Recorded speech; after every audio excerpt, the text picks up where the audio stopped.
Nessa noite eu gostaria de compartilhar um texto com os irmãos no livro do profeta Naum, que é depois do profeta Miqueias, ali depois de Jonas, Miqueias, Naum. Naum está ali, um dos profetas menores. Não é porque ele era baixinho, pobre, não é por causa disso não. Os profetas menores têm apenas 3 capítulos. E o livro de Naum, ele trata de uma sentença que Deus dá contra Nínive, contra a cidade de Nínive. Nós vimos semana retrasada sobre o profeta Jonas, como ele desobedeceu a Deus e depois aconteceu todo aquele rebuliço. Ele foi lançado no mar, pegou carona no submarino e parou lá em Nínive. E pregou para o povo lá, e 120 mil pessoas ou mais se arrependeram. E o profeta ficou triste ainda, que o povo se arrependeu, porque ele queria ver destruição do povo. Então isso, entre o livro Naum e Jonas, tem mais ou menos 150 anos. Naum está à frente de Jonas, mais ou menos 150 anos. Eu gostaria de falar com os irmãos nessa noite sobre injustiça. Injustiça. E no cenário atual nós vemos como a sociedade vai se degradando. Os noticiários, você vê que fulano roubou tanto, cicrano matou, ficou um mês, um ano na cadeia e saiu. No cenário político, a gente vê o político lá roubou 60 milhões, ficou um mês e foi liberado porque não tinha prova. Acharam a mala, tudo cheio as malas lá, mas não tinha prova. Falta de provas. Injustiça. A gente fica incomodado. Às vezes nós perdemos o sono, porque nós somos afetados pela injustiça. E o livro de Naum, Judá está reclamando. Por que é que Deus não faz justiça? Nínive oprime Judá,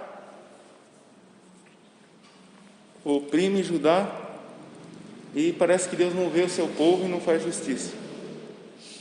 Então vamos, antes de ler o nosso texto, fazer uma oração. Eu gostaria que o irmão Ari orasse pedindo a orientação, que Deus fale nos nossos corações. Senhor Deus e Pai, obrigado, Senhor, por dar esse dia, por nós estarmos aqui na Tua presença. Eu oro, Senhor,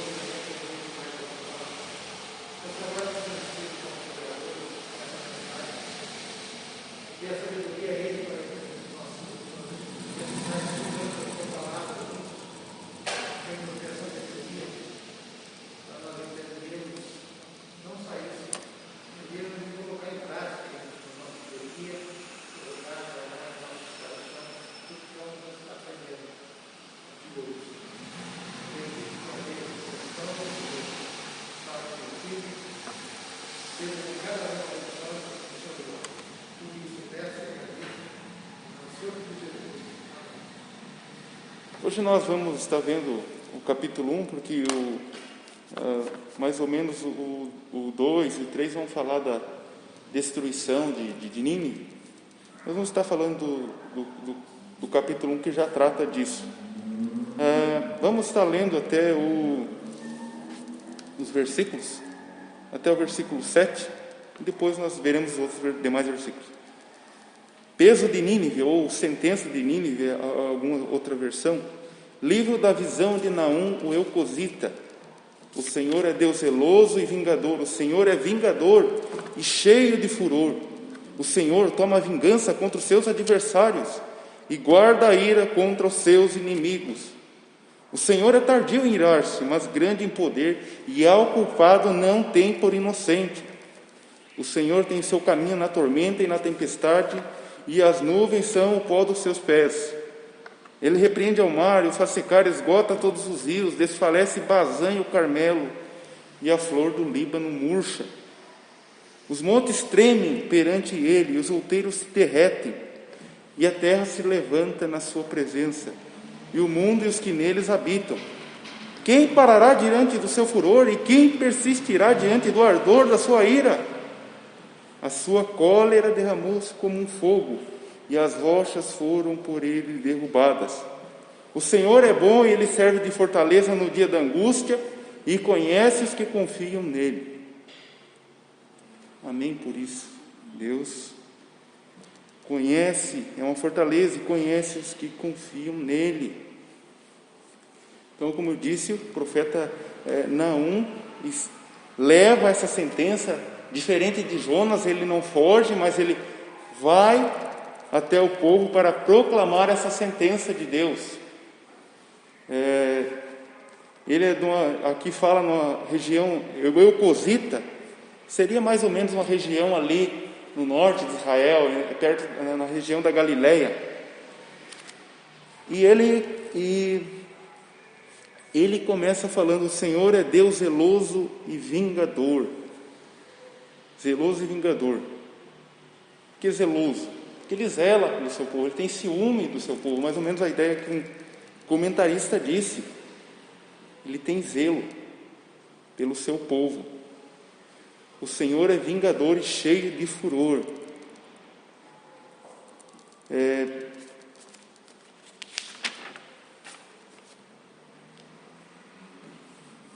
E o Senhor toma vingança contra os seus adversários e guarda a ira contra os seus inimigos. Então Judá quer uma resposta. Judá, que era oprimida pelos assírios. Antes você vê lá Israel sendo levado cativo pelos assírios.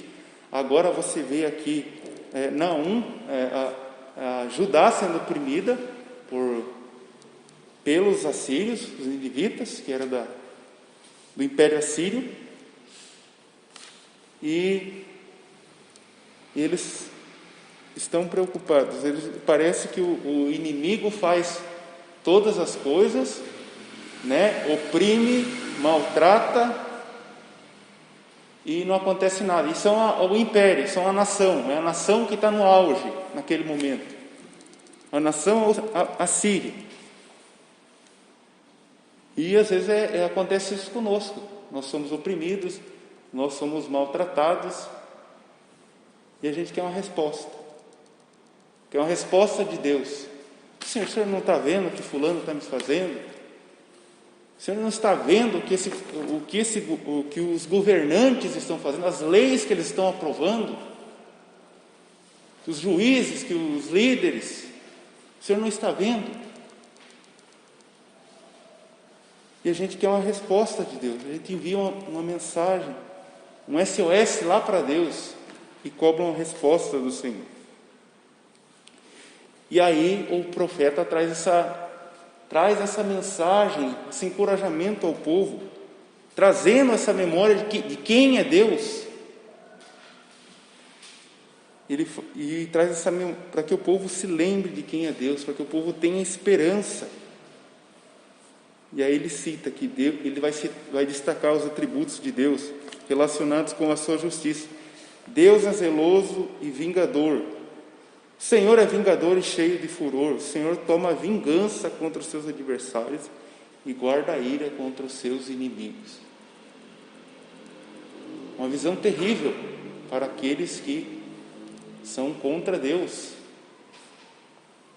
para aqueles que oprimem o povo de Deus. E aí a gente quer uma resposta. A gente não quer uma resposta demorada. Mas às vezes passa um mês, passa 2 meses, passa um ano, e a injustiça continua, a perseguição continua, a opressão continua. Mas será que Deus não está vendo? E a gente quer quer agir do nosso jeito. Deus, não acontece nada, eu mesmo vou lá e vou fazer. Não é assim que a gente pensa muitas vezes? Eu estou estudando e o cara não para de me perturbar. Quantos e quantos alunos que são cristãos que sofrem nas escolas, que são agredidos, que são tripudiados por causa da sua fé. E aí a gente cai nessa tentação de agir e esquece quem Deus é, o Deus ali do capítulo 2, do versículo 2, Deus furioso, Deus irado.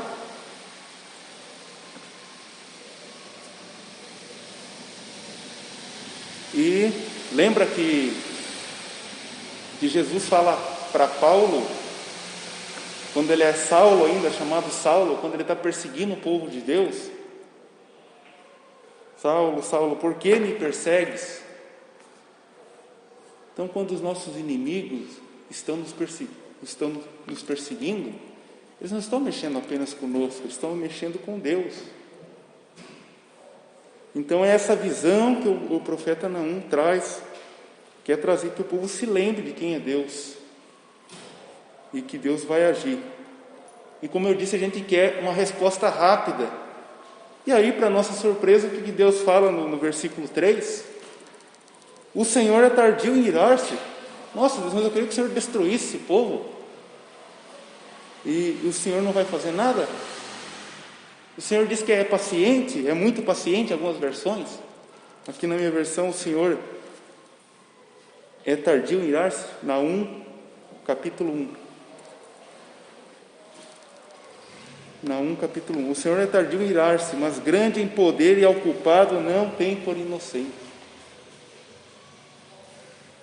A gente quer que Deus haja rapidamente, né? E quando a gente desobedece a Deus, e quando a gente faz o que é mal, quando nós praticamos a injustiça, será que nós queremos que Deus aplique a mesma justiça que a gente quer que Ele aplique aos outros? O Senhor é tardio em irar-se. Ele tem dado oportunidade, tem dado chance às pessoas de se arrependerem. Mas o livro de Naum já não é um livro brando, não é um livro que vai dar a segunda chance. Deus já tinha dado chance há 150 anos atrás, lá com Jonas.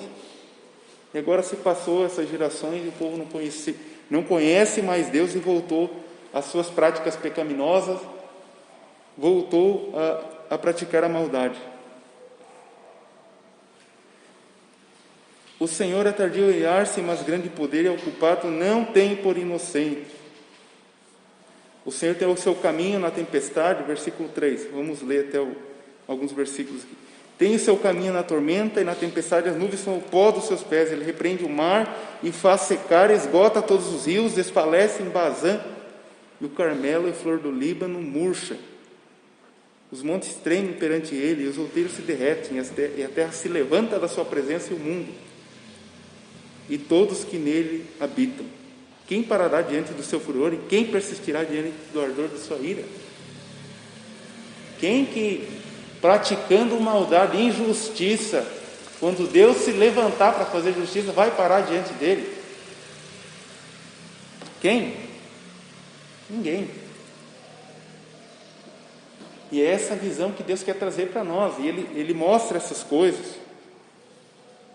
Ele mostra a sua ação na natureza, o seu grande poder, para que nós entendamos quem é Ele, que Ele tem o controle não só sobre que Ele tem o controle sobre a natureza, e Ele também controla a justiça. Ele é quem faz justiça.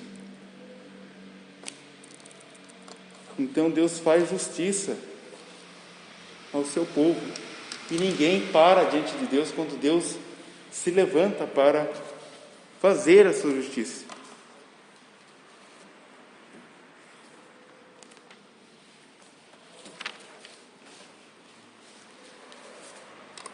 E muitas vezes nós perdemos essa visão da soberania de Deus. Às vezes vira um chavão, ou virou um chavão, o povo dizer: Deus está no controle. Mas na primeira perseguição, na primeira opressão, a gente já fica triste, fica cabisbaixo. E esse texto traz essa visão desse Deus poderoso, que tem o controle, que é soberano, que é essa visão que o crente deve ter.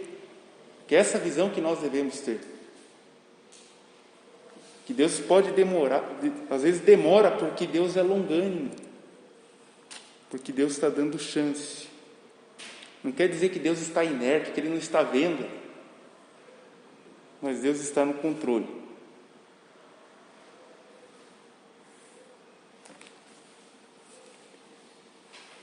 E Deus faz justiça. Quem imaginaria, há mais ou menos 12 anos, que o homem mais rico do Brasil seria preso? Né? Ou que um ex-presidente seria preso? Foi um início, e Deus ainda vai continuar fazendo justiça contra aqueles que fazem a maldade.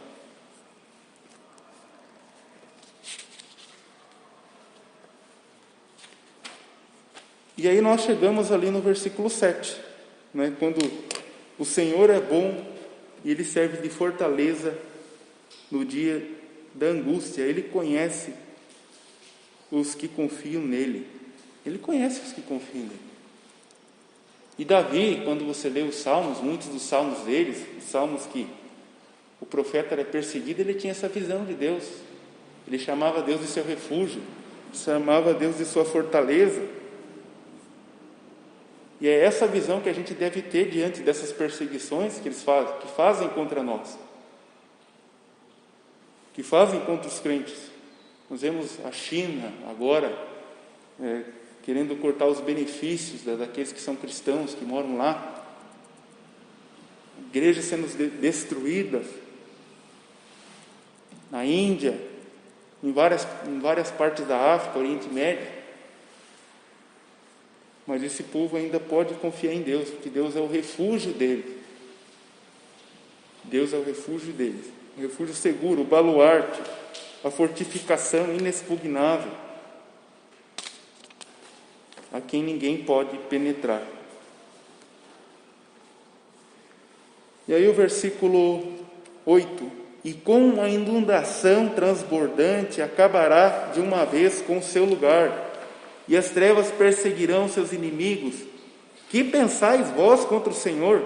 Ele mesmo vos consumirá de todo, não se levantará por duas vezes angústias. Porque ainda que eles se entrelacem como espinhos, se saturem como vinho, como bêbados, serão inteiramente consumidos como a palha seca. De ti saiu um que maquinou o mal contra o Senhor, um conselheiro viril. Aqui provavelmente, ou está falando de Senaqueribe. Os irmãos lembram de Senaqueribe, que sitiou Judá e disse que queria destruir Judá, que ia matar, afrontou o Deus vivo. E aí nós vemos que Deus envia um anjo, e o anjo de Deus mata todos aqueles soldados, ou pelo menos os valentes, os valentes, como ele diz lá em Reis. E então Deus fala que Ele vai destruir.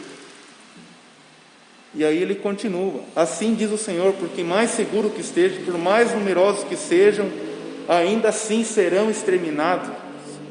E Ele passará, e eu te afligi, mas não te afligirei mais. Mas agora Deus então vai destruir, como Ele destruiu lá os assírios, quando afrontaram o rei Ezequias, enfrentaram Judá. Então Deus vai destruir. E é exatamente isso que acontece na história. A civilização assíria é destruída. A civilização é destruída. O último rei, o último grande rei assírio, o rei Assurbanipal. E depois tem os filhos deles, e o império começa uma série de revoltas, e o império não subsiste mais. Então, se eu não me engano, Nabopolassar, o rei Nabopolassar, que é o pai do rei Nabucodonosor, ele junto com o império dos Medos, Medos e Babilônios se unem e destroem a cidade. A cidade foi queimada, e diz que as cinzas chegaram até Babilônia. O rio Cor levou as cinzas até a Babilônia. É isso que ele diz no versículo 8, repare. E como uma inundação transbordante acabará de uma vez com o seu lugar, e as trevas perseguirão os seus inimigos. E foi isso que aconteceu. Deus fez justiça. Deus fez justiça. E nós não devemos esquecer que Deus faz justiça. Deus, ele é o Deus vingador, é cheio de furor, o Senhor toma vingança. Essa visão que Deus quer que nós tenhamos. Não sei se alguns dos irmãos estão sofrendo perseguição, mas acredito que sim, de uma forma indireta, pelo que está acontecendo hoje no mundo, no Brasil, né, as leis que são criadas, que destroem a moral, que favorecem cada vez mais o mal. Então nós devemos ter essa visão de Deus. E como que Deus quer que a gente se porte? Como Ele quer que seu povo esteja? Aí, mas agora, falando de Judá, versículo 13, mas agora quebrarei o seu jugo de sobre ti, e romperei os teus laços. Contra ti, porém, o Senhor deu ordem que não haja mais linhagem do teu nome, falando da Síria agora. Da casa dos teus deuses exterminarei as imagens de esculturas de fundição, ali farei o teu sepulcro, porque és vil. Agora sobre Judá: eis sobre os montes os pés dos que trazem as boas novas, o que anuncia a paz. Celebra as tuas festas, ó Judá. Cumpre os teus votos, porque o ímpio não tornará mais a passar por ti. Ele é inteiramente exterminado. Deus quer que o povo dele viva feliz, que festeje, que o seu povo viva feliz, mesmo diante das injustiças praticadas, mesmo diante das perseguições que nós sofremos. Deus quer que nós festejemos, que nós vivamos alegre. Imagine todo o povo de Deus viver todo entristecido, todo amuado. Qual é o testemunho que nós damos para o mundo? Ser crente para viver uma vida miserável, uma vida desgraçada, uma vida sem felicidade. Então Deus quer que nós vivamos assim mesmo, sendo perseguidos, como homens e mulheres que foram perseguidos em várias eras e continuam sendo perseguidos, são fiéis, felizes até a sua morte, não negam a Cristo. Então é essa visão que nós devemos ter do Senhor. Vamos lembrar então que, embora nós não vejamos a justiça acontecendo nesse momento, que estamos sendo perseguidos, Deus fará justiça, nós podemos ter certeza disso. E Deus tem preparado um dia em que Ele vai julgar esse mundo.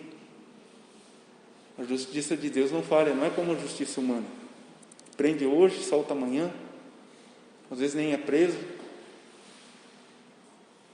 Então, irmãos, podemos ter certeza que Deus fará justiça. E nós devemos viver de que maneira? Alegres, festejando, porque Deus é justo.